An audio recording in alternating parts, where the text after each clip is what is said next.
আসসালামু আলাইকুম। সবাই কেমন আছেন? আসলে কি জানেন, আপনারা বিচার করেন, সালিশ করেন, অনেক সময় দরবার করেন, কিন্তু আপনারা জানেন না যে অপরাধী থাকে সে সালিশে জিততে চায়, সব সময় জিততে চায়। এটা প্রত্যেকটাই অপরাধী। তো আপনারা কোনো সময় এক পক্ষের কথা শুনবেন না।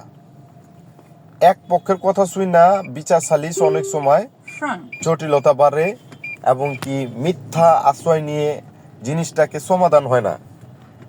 আবার দুই নাম্বার লোক আছে এটার ভিতরেও, যারা টাকা খেয়ে অনেক সময় বিচার সালিশ করে, বিচার সালিশ করার পরে তারা এক পক্ষের রায় দেয়। এরকমও লোক আছে, এমন লোকও আছে। কিন্তু তারপরও আপনারা বিচার সালিশ করবেন, আখেরাত হিসাব করবেন, এক পক্ষের হিসাব করবেন না। দুই পক্ষের নালিশ শুনবেন, দুই পক্ষের অভিযোগ শুনবেন, দুই পক্ষের শুনবেন, কথা আদান প্রদান শুনবেন। তারপর আপনি দুই পক্ষে মিলায়া জিলায়া সঠিক রায়টা দেওয়ার চেষ্টা করবেন।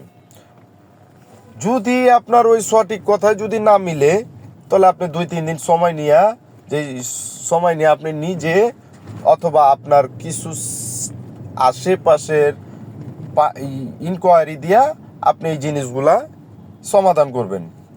এর জন্য আপনাদের সবসময় বলি, বিচার সালিশ যারাই বৈঠক করেন, যারাই প্রধান থাকেন, তাদের উদ্দেশ্যেই বলছি, আপনারা বিচার সালিশ করলে এক পক্ষে শুইনা করবেন না, দুই পক্ষে শুইনা করবেন।